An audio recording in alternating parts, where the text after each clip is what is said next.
When I was in 8th grade, in order to get prepared for the high school admission exams, my mother did not allow me to do any recreational activity. The only thing that I was allowed to do besides studying was going to church on Sunday. This life regimen has brought me the gift of myopia. How did I get to this conclusion? Well, in 7th grade, I was sitting in the back of the class and I was able to see perfectly what was written on the blackboard. At the end of 8th grade, I was sitting in the front row and not able to read what was written on the blackboard.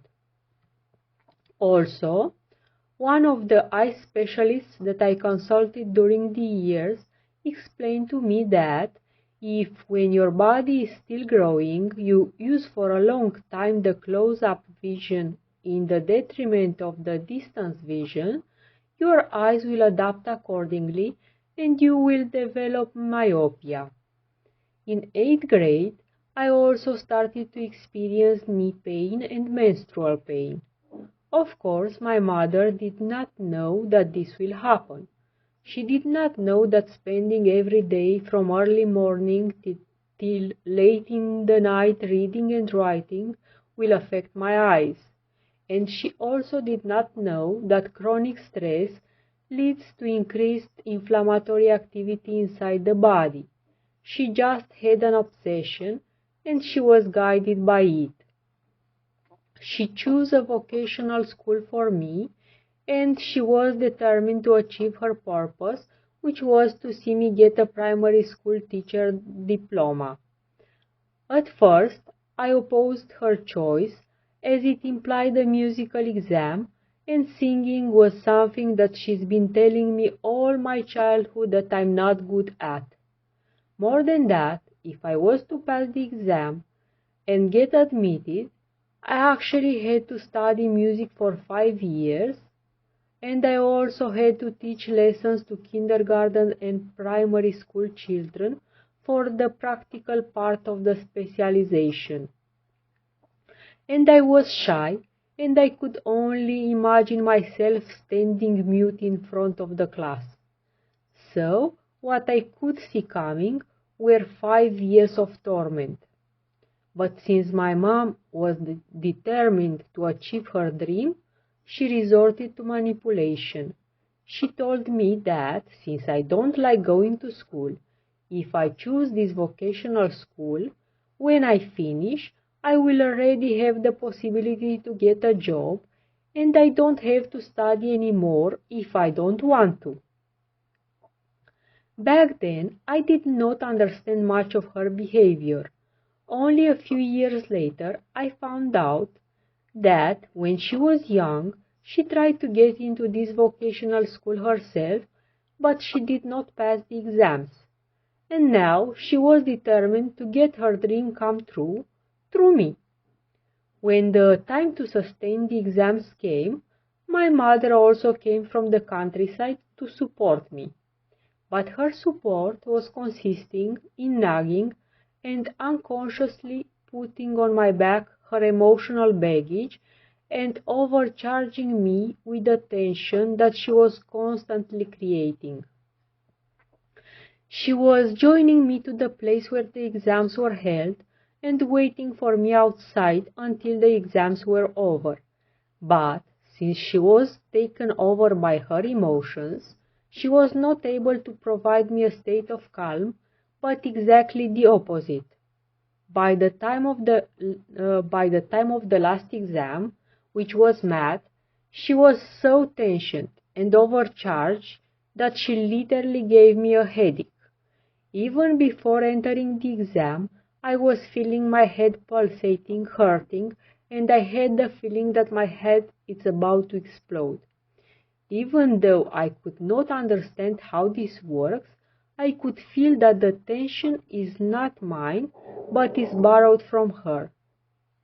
During the exam, I could not focus at all, and I was very disappointed because I knew the methods for all the subjects, but I just could not focus because I was feeling my head is about to explode. I tried my best, But at some point, when I became convinced that there is no way I could put myself together, I got out of the exam. My mom welcomed me with a new set of nagging and reproaching because, according to her, I was the first one who got out and I should have stayed inside more. I told her that I was having a very bad headache, and even if I was staying inside the whole day, I wouldn't have gotten a better result. After all she had me go through for these exams, she did not even allow me to wait in the city to see the results. Even though I expressed this wish to her, she said we have work in the countryside and we have to go. But I came up with an excuse for her. I told myself that she wanted to spare me of the possibility of seeing my failure in the case I wasn't admitted. However, somehow I got admitted, and I wasn't even at the bottom of the list, but somewhere at the middle. I believe that if it wasn't for the headache, I could have been between the first. When the 5 high school years were about to end, and I had to sustain my final exams, my mother came again from the countryside to support me. This time I told her, "If you came, but you will not join me to the exams. If you want to go there no matter what, just stay far away from me and make sure that I don't see you." I believe that she respected my wish at that time, because I did not see her at the place of the exams. And I must tell you that this time things went much smoother. If at the admission exams I knew how to resolve all the subjects, but I couldn't focus because of the headache, this time at 2 of the exams I had some subjects that I did not know how to answer at the first read. But because I was calm and collected, the answers just came to me.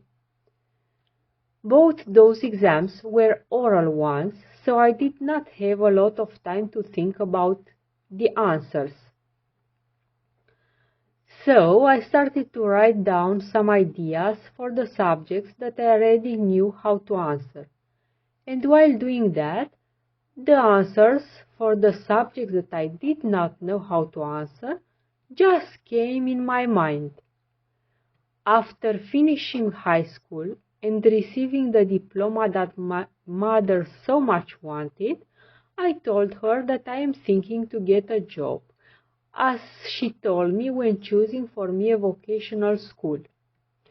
Her reply was, "If you believe you will be able to survive with the salary that you will get as a beginner primary school teacher, I wish you good luck.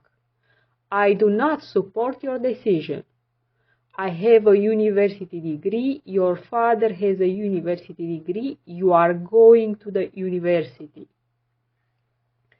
And this is how I understood that when what she said to me in the past was only to manipulate me for an obsession that she had.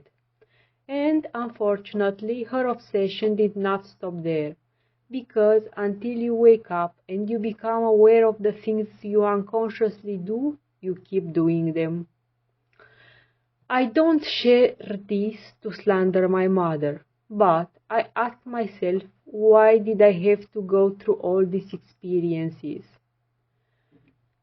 The only purpose and consolation that I could find was that I had to go through all this in order to experience, observe, understand, and then share and explain, so that my experience can serve as a lesson to others. Peace and light.